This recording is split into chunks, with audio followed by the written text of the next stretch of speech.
My journey from obscurity to unimaginable wealth began with a single gamble on a dream. I will never forget the day everything fell apart. The air was thick with tension, my heart pounding like a drum in my chest. I stood there, trembling, surrounded by whispers of doubt and fear. My entire life had been a series of dead ends and broken promises. Yet that day sparked a flicker of hope deep within me. I had always been the dreamer, the one who dared to chase the impossible. My family watched with skeptical eyes. My younger sister, Mia, always believed in magic. She would talk about fortune and fate as if they were her best friends. "You never know," she'd insist, her voice laced with excitement. It could change everything. Meanwhile, my parents, tired from years of struggles, shook their heads. "Dreams don't pay the bills," they'd argue, their faces lined with disappointment. That fateful day began with an unexpected phone call, a distant cousin offering me an opportunity to invest in a strange, new venture. The details were murky, drenched in mystery. A pop-up theme park? Something about mystical attractions. It sounded outrageous, yet I felt a cold rush of adrenaline. This was my chance. I could feel the universe shifting, like the moment before a storm. But doubts plagued me. What if it failed? What if I lost everything? A lump formed in my throat, the kind of fear that grips you before you dive into icy waters. Yet something inside me whispered, "Go for it." I took out the last of my savings, my hands shaking as I typed in the numbers. I think I held my breath for a moment, then pressed enter. Silence enveloped me, broken only by the pounding of my heart. Each tick of the clock felt like a countdown. I didn't want to see what I had just done. I turned away, clenching my fists in anxious anticipation. I could hear the distant laughter of children outside, a sharp contrast to the dread building inside me. What if I had just signed away my future? In the following days I waited. My world revolved around that screen, my phone buzzing with every notification. I could taste the metallic tang of hope, mixed with the bitter sting of reality. People laughed and whispered behind my back. "It's just a gamble," they'd say, their judgment like daggers. Yet Mia stood by me, her eyes shimmering with belief. "Remember, dreams take risks." But then, just as hope blossomed, an email arrived that shook my entire being. I stared at the screen, breathless. "Project halted due to unforeseen circumstances." My heart plummeted. My finger hovered over the keyboard, trembling. I felt a cold sweat coat my palms. What did this mean? Was it over before it even began? The swirling emotions twisted inside me, threatening to spill out. I thought about my family. Would they see me as a fool? I could almost hear their dismissive murmurs. It was painful, like a knife turning in my gut. And just when I thought it couldn't get worse, I noticed a news alert flash on my phone. Something about a scandal involving the park. My vision blurred, pulse racing, panic consuming me. Had I just tied my fate to something far more dangerous than I ever realized? My dreams felt like vapor, slipping away under the weight of reality. As my world began to crumble, one thought surged to the surface. Was this really the end, or just the beginning of an unpredictable journey? Hey, before we continue with this amazing story, I need to give you an important heads up. Many subscribers have reported that YouTube unsubscribed them without warning. Take a quick second to check the red button below to make sure you're still subscribed to the channel. I'd hate for you to miss any of the exclusive content coming soon, and while you're there, smash that like button. It really helps me out with the algorithm. Oh, and tell me in the comments, which city are you watching from? I love getting to know every amazing person who's part of this community. Your participation makes all the difference. Let's connect. Days melted into each other, an endless string of anticipation and dread. I found myself tethered to the dim glow of my phone, refreshing my inbox like a lifeline, hoping for but fearing the moment I'd receive clarity. Mia remained a beacon amidst the chaos, her unwavering faith a balm to my frayed nerves. "Sometimes you have to fall to find your wings," she encouraged, her bright smile a contrast to the dark clouds looming over me. But that motivation felt hollow against the pungent taste of despair. There were moments I'd catch my parents sharing worried glances, their hushed voices echoing like a distant storm. Each sigh, each murmured word felt like stones piling up in my stomach. I wrestled with wanting to shield Mia from the tension while also grappling with my own fears. The doubters had grown louder. Their whispers wrapped around me like chains, binding me to my perceived foolishness as weeks passed. The world outside my walls felt vibrant and alive, a cruel reminder of how trapped I felt inside my mind. One morning, I decided to take a walk to clear my head. The sun cut through the clouds, casting warm golden rays everywhere, illuminating paths that I had almost forgotten. Children played, their laughter ringing like music, a haunting reminder of my own childhood dreams. Then, I stumbled upon a small cafe, its warm aroma inviting me in. I sat down, craving solace, when an elderly woman approached my table. Her silver hair shimmered in the sunlight, and her eyes danced with a kindness that seemed to pierce through my heavy heart. She sat across from me without saying a word, observing my silent turmoil. Sometimes, it takes one fallen leaf to spark a new season, she said, her voice a gentle breeze. I looked up, startled. I can see you're carrying something heavy. Want to share? And for the first time in what felt like forever, I opened up. I poured out my fear, the shame of getting involved in something that now felt tainted. The woman listened intently, offering insights from a life well lived. Hope is like a seed. It needs darkness to grow, she said. I left that cafe feeling lighter, the warmth of her words still swirling around me like gentle threads weaving a tapestry of courage. In the following days, I found ways to channel my introspection. I began journaling, scribbling my fears, dreams, and the pang of uncertainty in bold letters, the pages becoming a cathartic release. Each entry carved a pathway through my turmoil, guiding me toward clarity. With every stroke of the pen, a little more hope crept in, whispering that not everything was lost.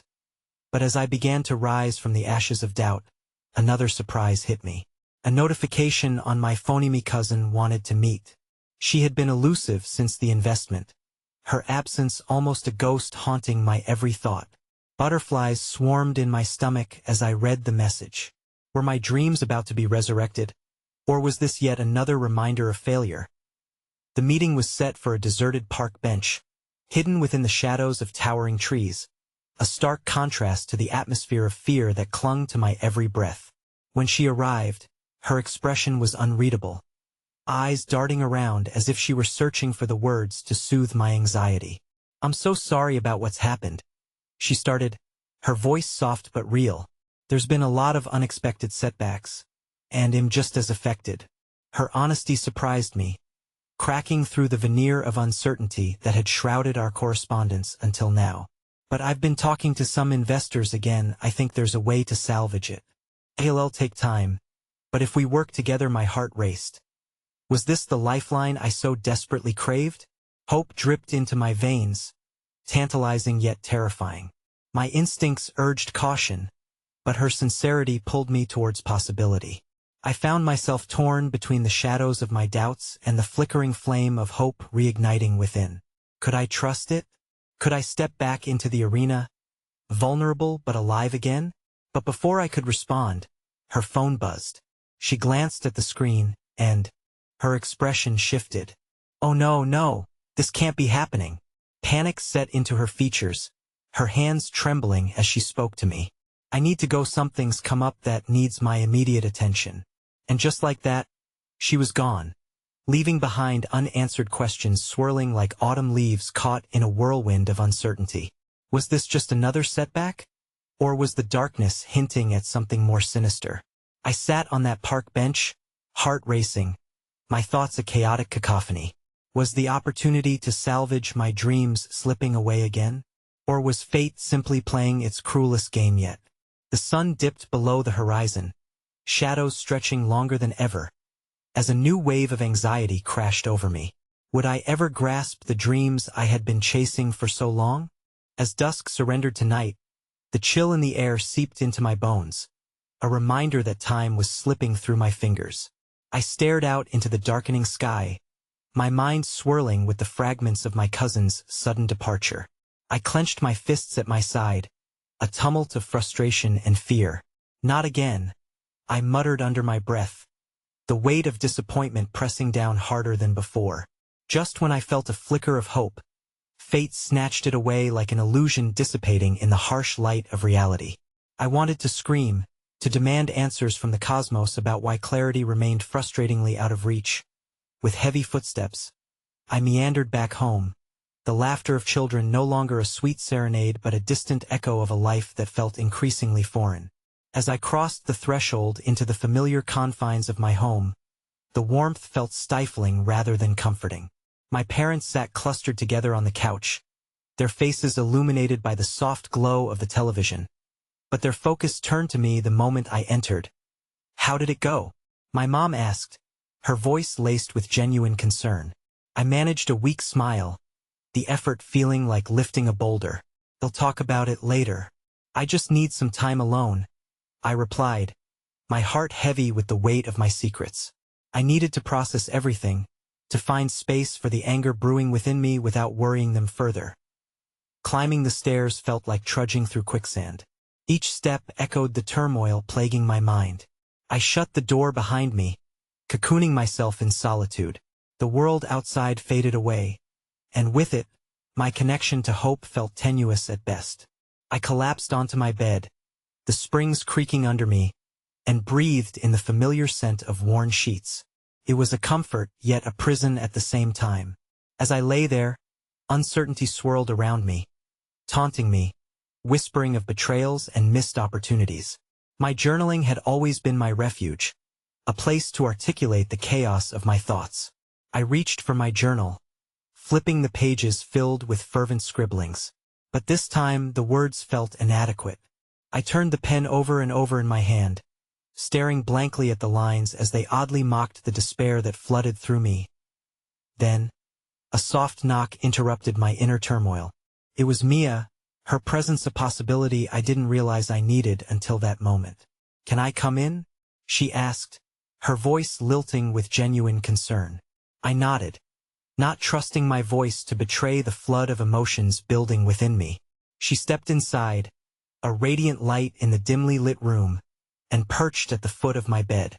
"I know you're going through something," she started, her eyes searching mine with a depth of understanding that soothed my frazzled nerves. "You don't have to face it alone." In that instant, I felt the dam burst. Tears streamed down my cheeks as I finally let the anguish escape, raw and unfiltered. Mia didn't shy away. Instead, she moved closer, wrapping her arms around me in a hug that absorbed my painful solitude. The warmth of her embrace melted the steel grip of doubt that had latched onto my heart. I thought I had a chance," I gasped between sobs, "and now it's all slipping away. Every time I think I can breathe, something pulls me back under." Her fingers tangled softly in my hair, a lifeline tethered to a reality I longed to grasp. "And what if it doesn't slip away?" she whispered. "What if it's merely a detour? You're stronger than this, you know? It's okay to feel lost. It's okay to not have it all figured out." The warmth of her words seeped deeper than the surface, igniting fragments of strength buried beneath my despair. As I sat up, wiping my tears, I felt something shift within me, a familiar spark of resilience. MIA's unwavering belief in my potential bolstered the embers of hope flickering in the shadows. However, through our heartfelt conversation, a thought began to gnaw at my insidisa, nagging unease of the uncertainty still looming. My cousin's abrupt departure played on my mind, weaving itself into the tapestry of dread. As I opened my mouth to voice my thoughts, my phone buzzed violently once more, startling us both. Mia glanced at my screen and frowned. "Who is it?" My heart dropped as I saw the name. Unidentified caller. Hesitating only briefly, I swiped to answer, the sense of foreboding wrapping around me once again. "Hello?" I said, my voice trembling. The tone on the other end was eerily calm, but left no room for ambiguity. "You need to be careful. This is bigger than you think." "What?" I stammered, adrenaline spiking. "Who is this? Things are spiraling, and people are watching." Before I could gather my thoughts, the line went dead, leaving only an unsettling silence hanging in the air, thick enough to choke on. I looked at Mia, whose eyes were wide with alarm, our newfound connection overshadowed by lurking danger. What was that? She breathed. Don't know, I stuttered, my chest tightening. The clash of fears, shadows, and flickers of hope battled fiercely within me. But one thing was clear. This game was far from over, and it had just entered its most dangerous phase. The phone still hung in my trembling hand, its lifeless screen reflecting the disarray now swirling in my mind. Mia's wide-eyed gaze bore into mine, a silent plea for clarity amidst the chaos. I could feel the palpable weight of ominous air, squeezing the room's intimacy into something almost suffocating. What if it's a prank? She suggested, though the tremor in her voice betrayed her doubts. If it is, it's one hell of a prank, I replied, attempting to mask the rising fear coiling within me. How could someone know about the turmoil in my life? And what did they mean by bigger than you think? Questions ricocheted through my mind, each more terrifying than the last. I struggled to gather my thoughts, the whirlwind of anxiety making it hard to formulate a plan. Maybe I should tell my parents, I suggested hesitantly, even as a sense of dread washed over me at the thought. They had enough on their plates, dealing with the aftermath of my cousin's disappearance. But what if it's not just a prank? My voice dropped to an anxious whisper as if sensing my escalating panic. Mia took my hand, her grip steady and comforting. Let's not overthink this now. We should figure out what to do first, she said. Her unwavering support giving me a glimmer of the strength I desperately needed. I nodded, focusing on her presentia reassuring anchor amid an ocean of uncertainty. Right.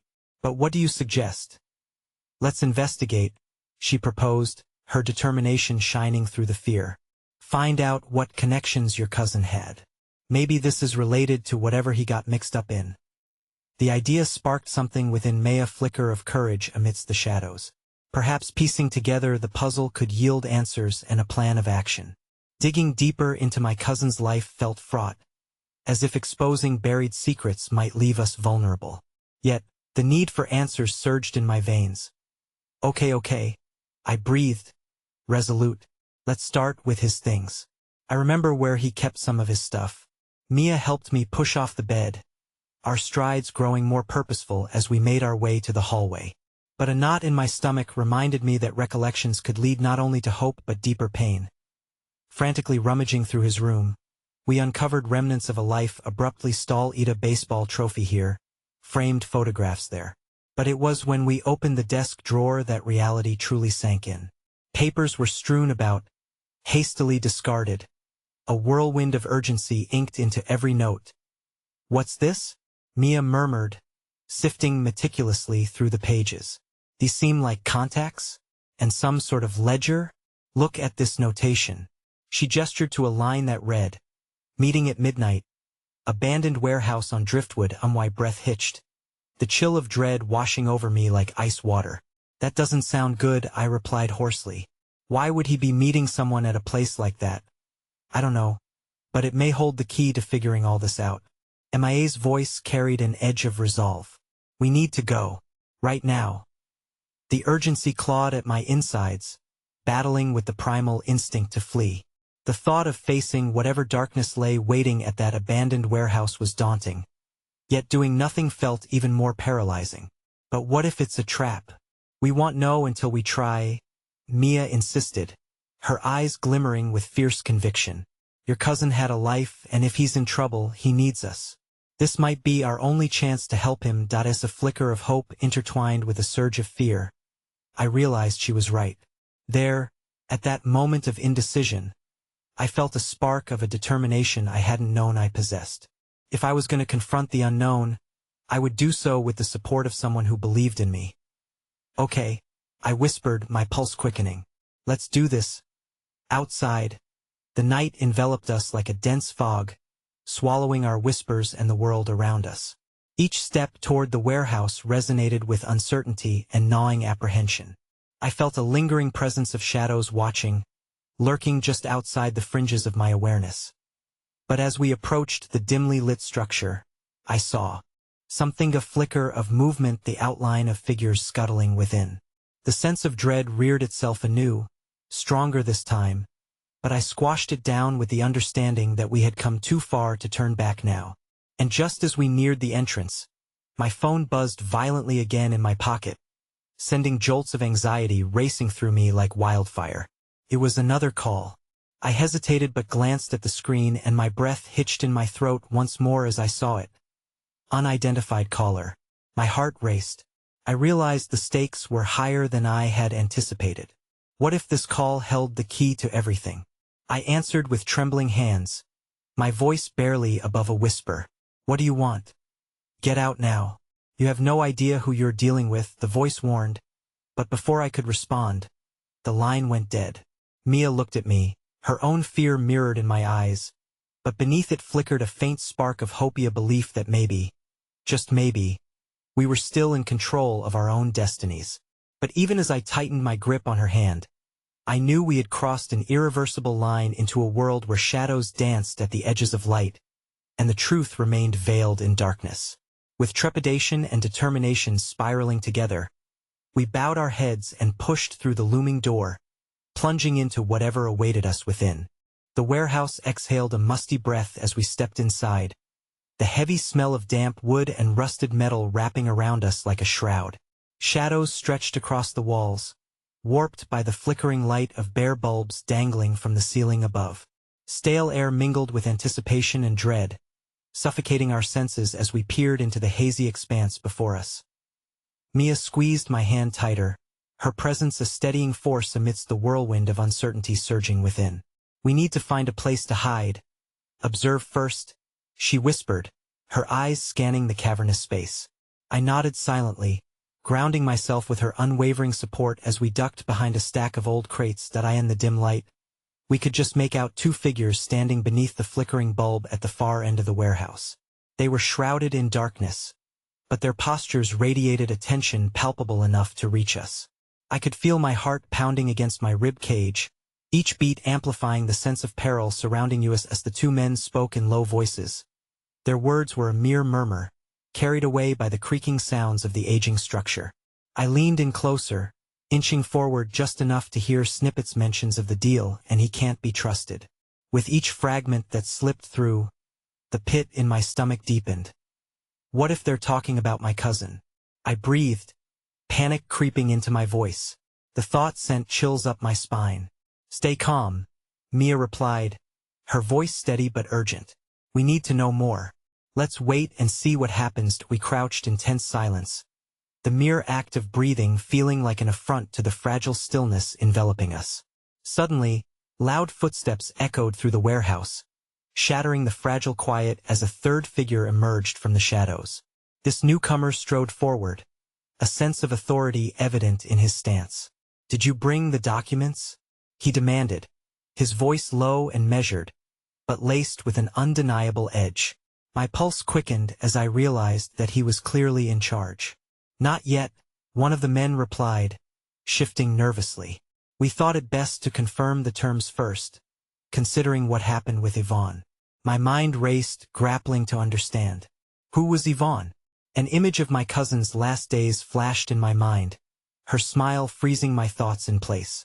What had he done to get mixed up in something like this? Don't waste my time, the leader snapped, impatience tainting his tone. Get the papers. We need to make this transaction now. With that, the discussions became increasingly urgent, the dialogue turning into a rapid exchange of hushed accusations and threats. It was dawning on me that my cousin hadn't merely vanished, had been pulled into something dark, sinister, and dangerous. Mia and I exchanged panicked looks, the gravity of the situation weighing heavily upon us. We need to leave now, I urged. There was an unseen cliff edge we were teetering on, and the longer we stayed, the higher the risk of falling into the abyss became. She reluctantly nodded, and we began to inch back, desperate to escape the sudden reality swallowing us whole. But as we turned, a loud crash erupted behind us, followed by a series of thunderous footsteps. The figures in the light froze, their discussions halting as they swung around sharply, eyes narrowed in our direction. What was that? The leader barked, suspicion threading through his voice. In that instant, our hearts raced in sync, adrenaline coursing through our veins as we stumbled backward, adrenaline propelling us deeper into the shadows. Mia, I hissed, trying to maintain my composure, panic bubbling just beneath the surface. We have to get out, I can't be caught here. I know. Over there. She pointed toward a jagged opening in the far wall, a sliver of hope breaking through the thick curtain of despair surrounding us. With every nerve on high alert, we sprang into motion, racing toward the opening that could lead us out of this nightmare. As we sprinted, I glanced back to see the figures closing in, their expressions morphing from shock to outright fury. Just when I thought we could slip away, the air hummed with tension as the leader raised his hand, ready to command them. Stop! Don't let them escape! I felt our window of hope begin to close, the suffocating weight of impending danger closing in on us like a noose. With every pound of my heart, I felt the cruel reality of our pursuit sinking in. I focused on the opening, willing my legs to move faster, to outrun the darkness this time. Just as we neared the breach, a loud voice boomed behind us.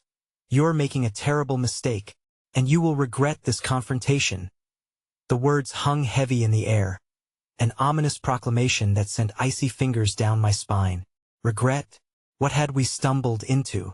With a final burst of energy, we dove through the opening just as a shot rang out behind us, the deafening crack echoing through the stagnant night air. We tumbled out into the alleyway, gasping for breath as we hit the ground, the weight of our fragile safety resting heavily on our shoulders.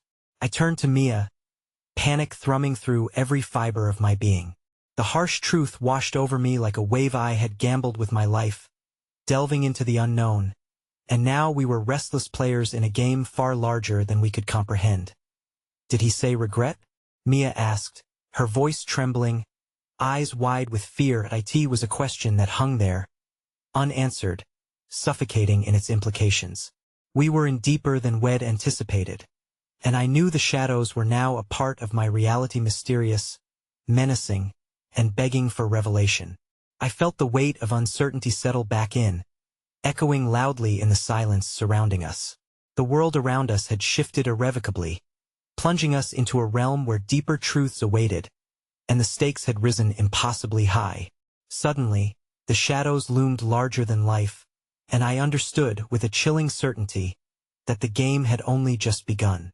The harsh lights of the alley illuminated our haggard faces as we struggled to catch our breath, the lingering echo of the gunshot still ringing in my ears. A high-pitched hum droned in my head, matched only by the adrenaline pulsing through my veins. I could see the flickering shadows dance on the walls, a jarring reminder of the danger from which we had just escaped. Mia, we need to move, I said, urgency threading through my voice. We can't stay here. They'll come looking for us. She nodded, and we hesitantly got to our feet, adrenaline mingling with desolation. The weight of uncertainty hung thick in the air, and I felt as if the walls were closing in around me, brick and stone closing like teeth on an unsuspecting prey. We hurried down the alley, the sound of our footsteps echoing against the cold concrete. What was that about regret? Mia asked, her voice shaky but resolute. What did he mean? I don't know, I replied, gripping her hand as we reached an intersection. But whatever it is, it can't be good. The streets were eerily quiet, the normal hum of city life dulled by the overwhelming fear that now enveloped us. My mind raced as I replayed the conversations I had overheard, the fragments of urgent discourse revolving in my thoughts like a sinister carousel. The name Yvonne echoed in the recesses of my mind, and dark shadows began to unfurl around it, reaching into my depths. What had happened to my cousin? Mia's grip tightened around my hand as we moved into a darker part of town, where the flickering streetlights struggled against the encroaching gloom. Suddenly, an unexpected sound reached my ears. Distant laughter. Where's that coming from? I asked, turning my head toward a small open square ahead. I think there's a bar over there, Mia replied, her brow furrowing. It might be safe to blend in for a bit. We could. Before she could finish, a voice called out from the shadows, startling us both. Hey, you two, come here. A figure emerged from the darkness, confidence radiating from his stance.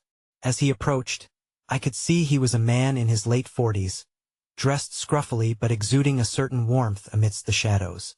His eyes sparkled with mischief. A friend or a foe? Relax, kids. I'm not here to cause trouble, he said, holding up his hands in a gesture of peace.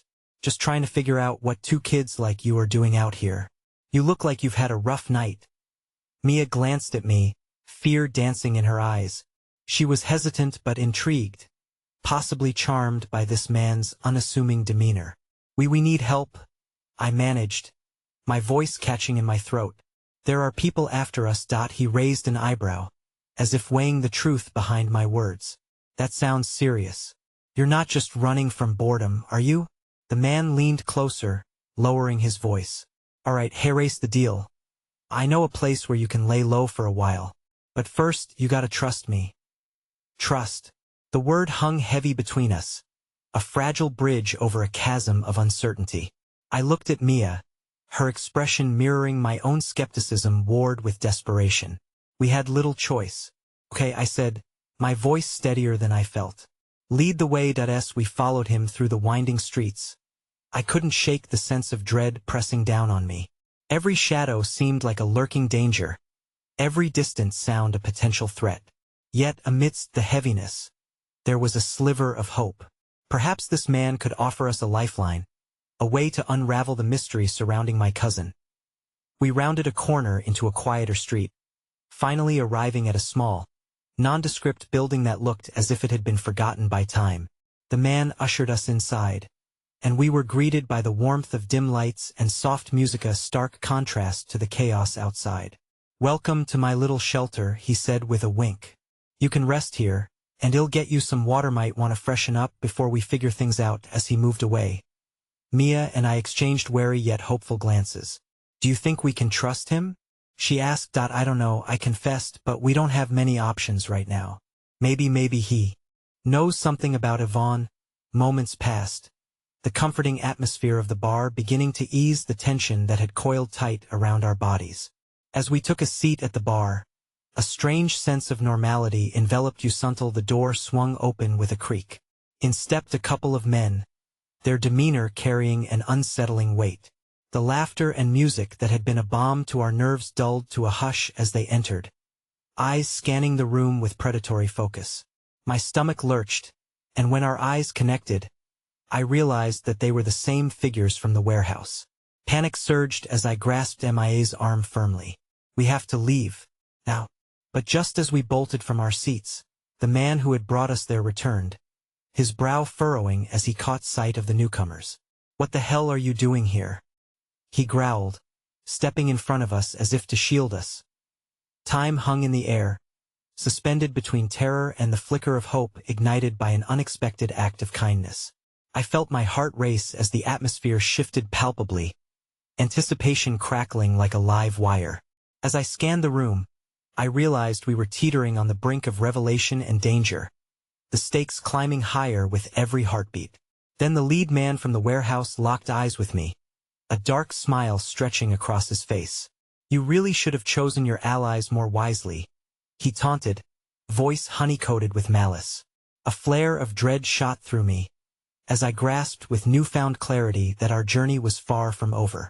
Mia and I stood frozen, the world around us fading into a blur of muted colors and muffled sounds. The lead man from the warehouse, a figure of intimidation with eyes that burned like embers, took a step forward, a predatory grace in his movements. Did you think running would save you? He sneered, his voice a low whisper that carried menace. Stay behind me, the scruffy man bellowed, positioning himself between us and the newcomers. The air around us became thick with tension, like the stillness before a storm. Calm down, old man, one of the men replied, his smirk widening as he sized us up. We're just here to collect a debt. What debt? I demanded, my voice shaking yet attempting to project an air of defiance. Mia squeezed my hand tighter, her eyes wide with fear. The man chuckled, his laughter reverberating through the bar, drawing the attention of a few patrons who subsequently turned away, unwilling to engage with the brewing confrontation. You really don't know, do you? Your little adventure has ruffled some feathers. Yvonne took something that doesn't belong to her. A mixture of panic and confusion churned in my gut. What did you do to her? I forced out, my heart pounding against my ribs. What she did to us was nothing short of foolish, the man replied smoothly, as if he were relating a mundane story. But it seems we both have an interest in her, huh? You're here and it's clear she isn't. Seems to me a few questions are in order. Questions? An incredulous laugh parted my lips. You think I'm just going to stand here and play your little games after what you've done? He stepped closer, invading my personal space, and I fought every instinct to recoil. I don't recall offering you the luxury of an opinion. But here's a consolation prize. If you want to see her again, you'll need to come to us. Bring back what she took, and we might just let her go.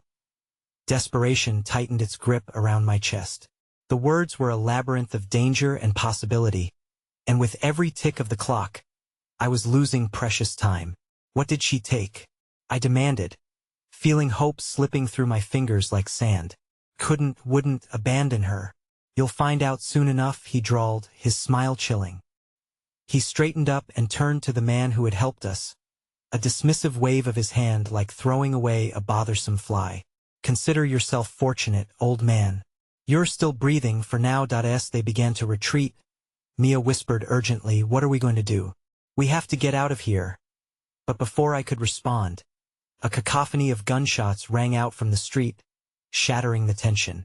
The bar erupted into chaos as tables were overturned and patrons screamed. The men bolted for the exit, their previous confidence evaporating in the maelstrom of panic. Quick!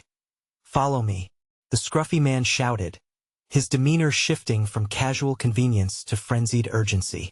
He led us through a side door, down a narrow hallway, my heart racing as I felt reality crumbling around me. Outside, the chaos continued as frightened faces stumbled past us into the night. We have to blend in, he shouted over the cacophony, and for a brief moment, I wished for the solace of anonymity, something so easily lost in the glaring light of danger. Mia and I followed him through a series of alleys until we found ourselves in a desolate parking lot behind the bar. Just when I thought we had escaped, the sound of footsteps behind us made my heart stall. Over there, someone yelled, and I spun to see a group of the men from the bar closing in on us. Their faces were twisted in feigned determination.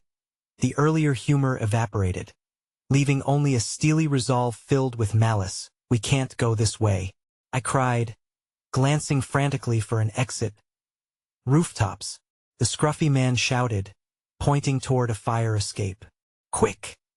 We bolted toward the metallic ladder, hearts pounding, adrenaline making the world around us sharper, more vivid. With each step, we risked everything.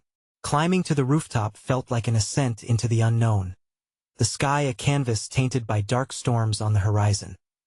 Once we reached the top, we hid behind a rusted air conditioning unit, the city sprawling beneath USA haunting mix of flickering lights and darkened corners.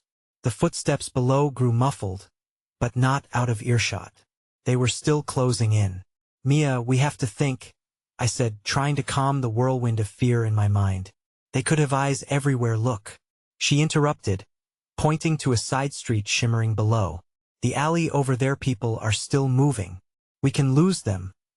I nodded, and together we planned our descent. The stakes had never been higher as we clung to the edge of the rooftop, hearts racing like wildfires. But just as we were about to leap, a familiar figure appeared from the shadows on the rooftop next to USA silhouette draped in darkness. Don't move, the voice commanded, pulling a gun, the glint of metal visible even in the muted light. My breath caught in my throat, panic blurring my thoughts. This was the end, I realized, in stark alignment with the future I had fiercely fought to avoid. A profound stillness enveloped us. The weight of this confrontation, the final act of a chaotic ballet, in that heart-stopping instant. I couldn't help but wonder, was this the end of our journey? Or merely the beginning of something far more unfathomable? Air thick with tension, I stood paralyzed, the weight of uncertainty crashing down upon me. The figure next to us, silhouetted against the bleak city skyline, seemed almost ethereal, a dark angel poised to determine our fate. Put it down, Jacob, I called out, recognition spilling over the edges of my fear. The stranger was none other than my brother. The brother who had vanished years ago. The brother whose absence had left scars deeper than any physical wound could inflict. How intriguing, Jacob said, his voice dripping with sarcasm. The prodigal siblings unite under such interesting circumstances. He trained the gun on us, but his hand shook ever so slightly. Beneath the bravado, I sensed turmoil swirling within him. You don't have to do this, I pleaded, desperate to reach beyond the walls that had grown between us. You're not their pawn. You don't know anything, he snapped, but the guilt in his eyes betrayed his bravado. They weren't the cold, calculating eyes I remembered. Instead, they were filled with struggle and regret, the same shadows that haunted my own heart. Mia, sensing the gravity of our shared history, squeezed my hand tighter. I could feel her heart racing as we shared a moment of unity amidst the chaos. Jacob, I cried, stepping forward despite the danger. Look where you are. You don't belong with them. You have a choice.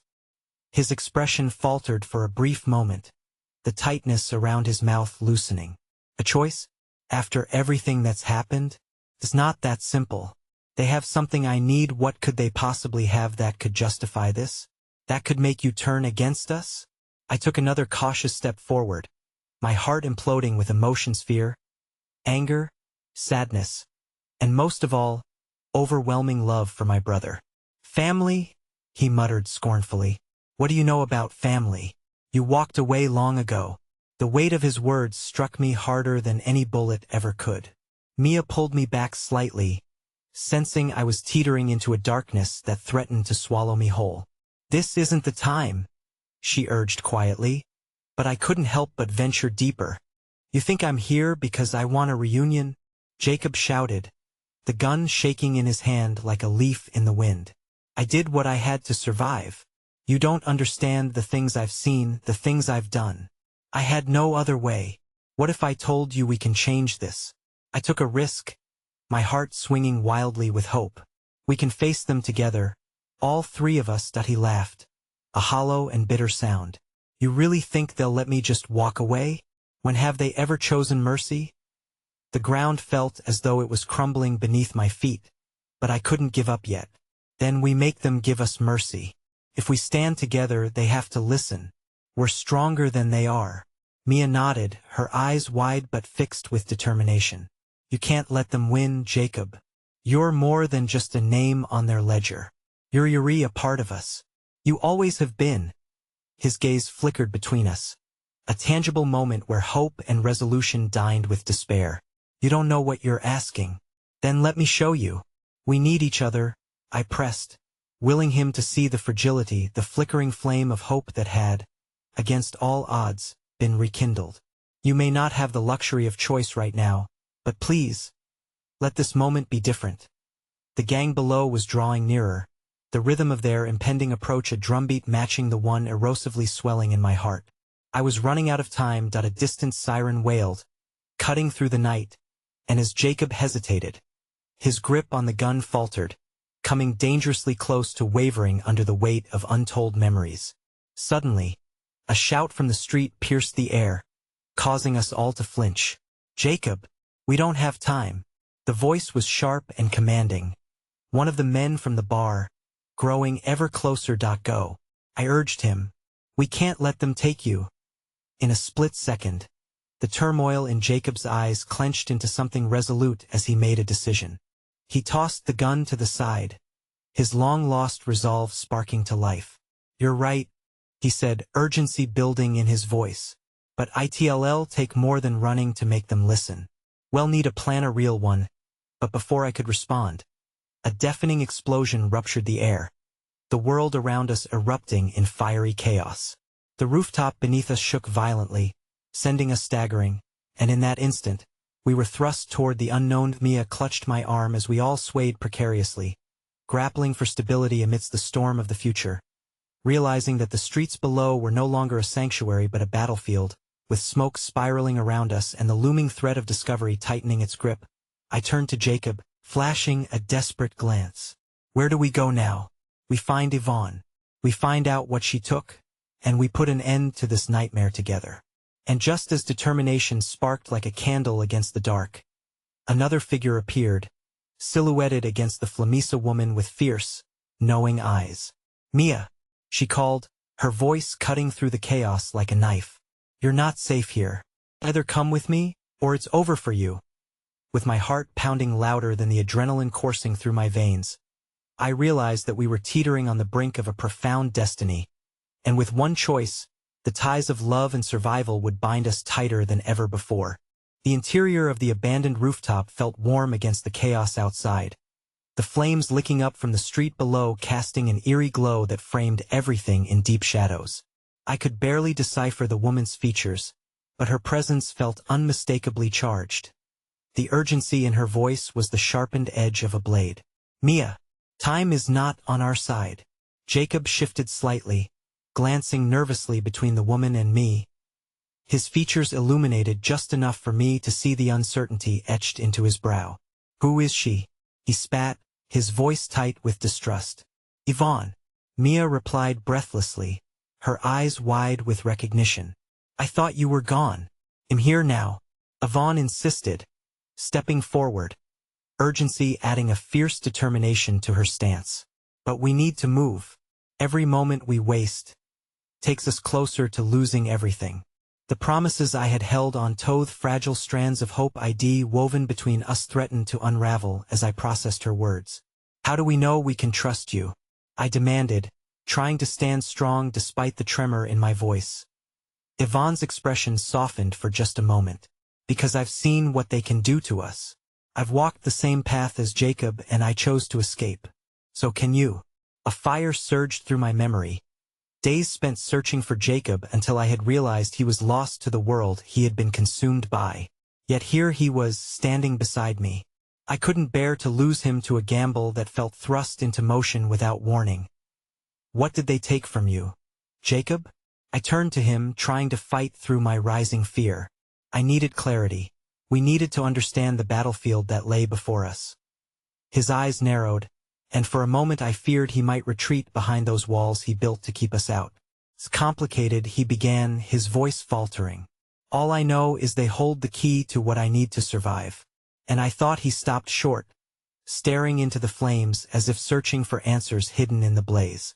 The anxiety in the air thickened as Yvonne took another step forward, holding out her hand to Jacob.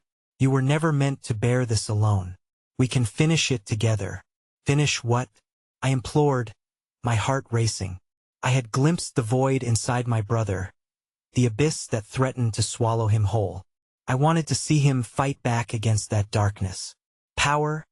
Yvonne answered, her voice low and steady. "The power they wield comes from secrets dark, twisted promises that bind us. We can break those promises if we learn the truth."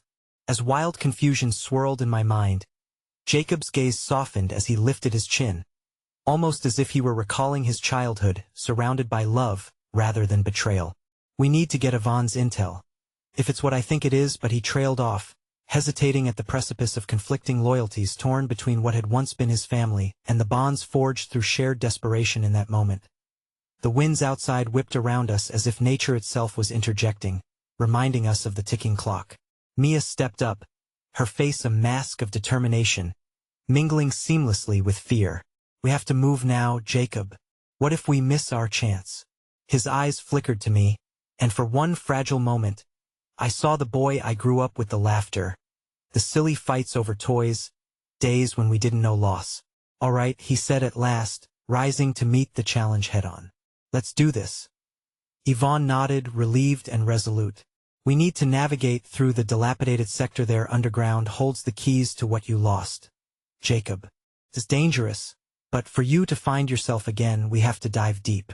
"Then let's go," I whispered, unwilling to allow my fear to anchor me down any longer as we descended the stairs of the building.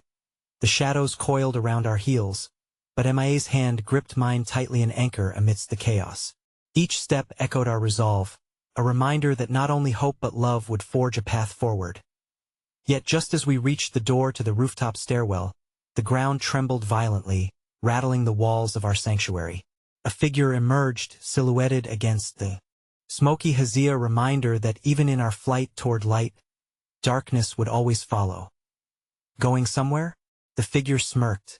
It was one of the gang members, his stance brimming with malice. Flanked by shadows I considered friends turned foes. "We're not running from you," I shouted, my voice faltering only slightly. But deep within, I began to realize that illusions would not shield us, and what lay ahead might require sacrifices I wasn't ready to make.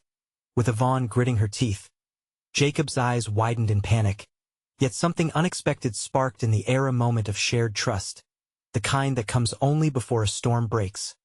A bond tightening with the weight of impending decisions. And in that moment, I whispered prayers into the depths of uncertainty, as one question loomed larger than the chaos around us. What price were we willing to pay to reclaim the pieces of ourselves that fate had tried to steal away? 2 nights had passed since we leapt into the chaos, and the air felt thick with uncertainty and fear. After the narrow escape from that rooftop and the explosion that ignited our fates, our days merged into a haze of elation and terror alike. Mia and Jacob stood by my side, our bonds forged through adversity, yet the potential of what lay ahead loomed larger than any shadow we had ever faced.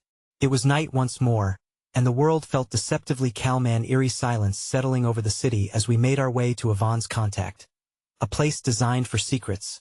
Stepping into the clandestine bar under the guise of night, flickering candlelight cast warm shadows that danced on the walls, distracting me from the turbulent surge within.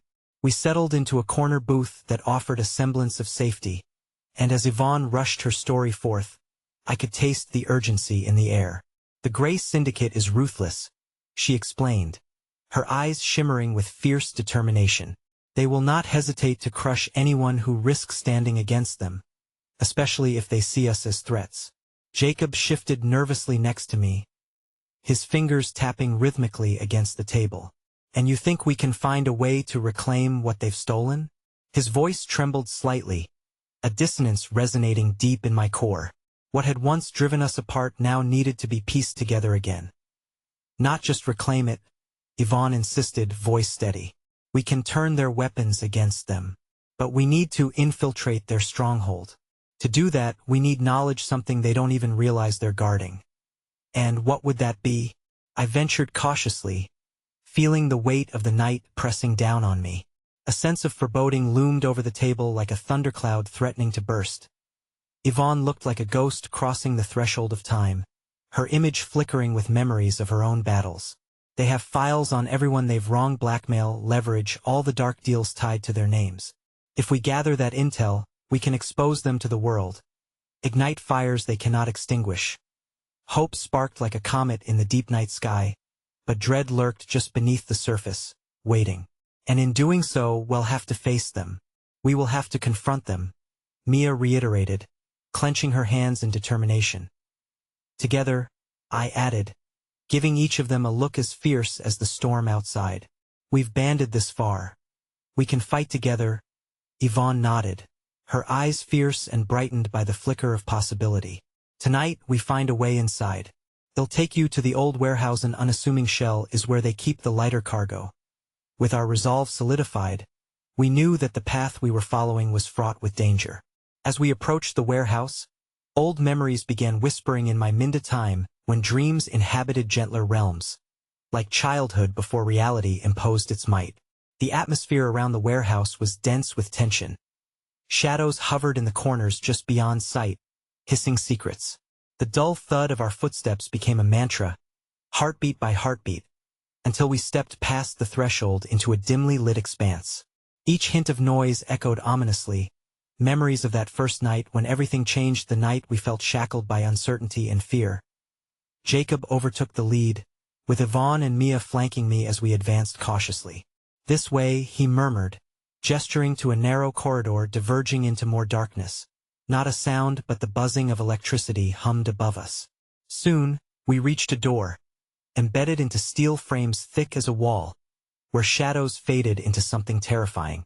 As we pushed through, the air inside felt charged, an electric hum that sent shivers down my spine. Within this cavernous room, rows of files gleamed neon under stark lights, a dangerous allure waiting to be uncovered. We need to divide to conquer. Yvonne directed, urgency peeking through her voice. Mia and I will track the intel. Jacob, you and I can create a distraction, but hurry, time is running thin. Panic ignited in my chest as I felt the enormity of what we were undertaking. And what if we're caught? The what-ifs threatened to drown me in doubt. Then we fight, she replied, an unwavering strength that sparked a flicker of resolve deep within me. I swallowed hard and nodded, sensing we were about to step into the crosshairs of the unknown. We scattered into the vast space, hearts pounding, adrenaline spiking as we raced against time. Each stack of files felt like molten flame, remnants of countless lives resulting in pain and betrayal as my fingers slid over pages brimming with familiar names. Confusion gripped my heart. I was caught off guard. The weight of emotions loomed heavily, memories resurfacing like echoes from the past. And then it clicked. I pulled one file from the stack, catching a glimpse of a photograph. The face staring back was chillingly familiar.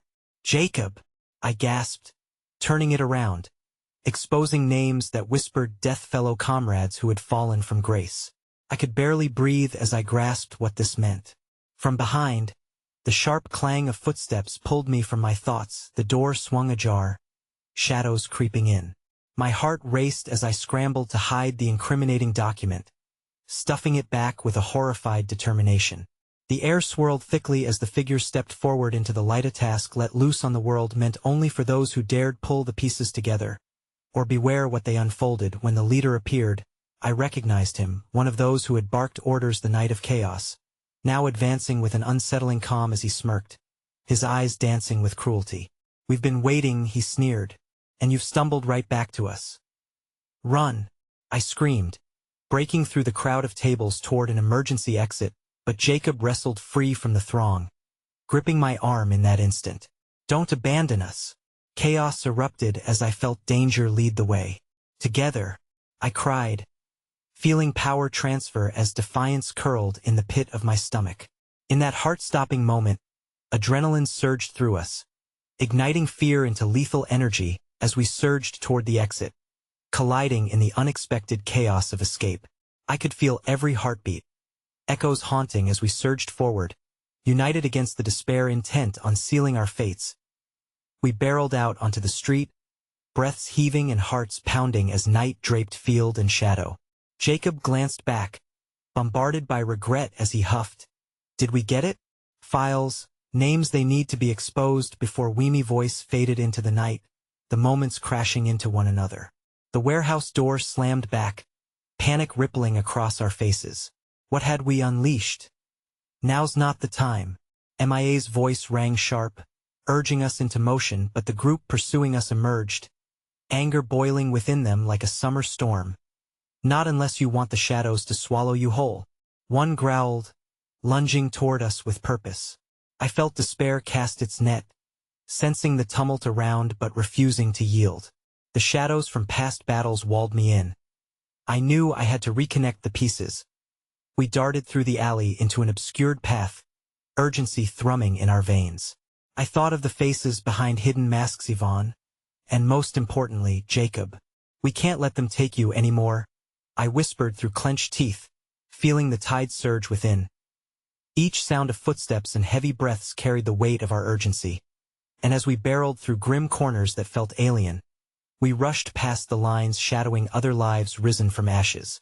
My heart ached as fragments echoed within memories of Mia and I standing here, free to choose a future. But time was running out. The shadows rallied behind us, growing closer as we rounded another corner into the main street. The night sky loomed above with an unpredictability shrouding our Fatisa storm brewing, tinged with anticipation. Then it hit Maya, decision, a flicker of a memory rising like dawn, rekindled. The documents, you all deserve to know. And if we make the right connections, we can expose them. Suddenly, a determination sparked within me. Before I could unravel more, the ground trembled with weight. A chilling dread blossomed. Perhaps my voice could exhume old shadows. Use your voice, I urged Mia, anchoring the surroundings like her voice could unveil victory, that fragments of hope coiling into something powerful would always rise, always conquer. And as we scanned for life around us, I felt Jacob swallow, fear clutching his heart like jealous memories. In unison, we turned. "Take flight!" I cried out, the battle within shifting gears, navigating us toward the rekindled frame of love and family prevailing through every storm. Gripping tightly onto one another, we charged forward, the silhouettes of our nightmares fading behind us. No longer shadows but remnants of a life we would choose to reclaim. "We will finish what has begun," I whispered to myself amid the depths of the unknown. With firm conviction, the realization washed over me as I realized what this journey meant: strength in unity, family coming home, light making space for shadows, and against the backdrop of the city sprawling before us, I made a silent vow that when dawn broke, it would carry with it a promise of hope resonating across the horizon, filling the air with whispers of renewal. Together we would fight, knowing that the journey yet ahead would be ours to define.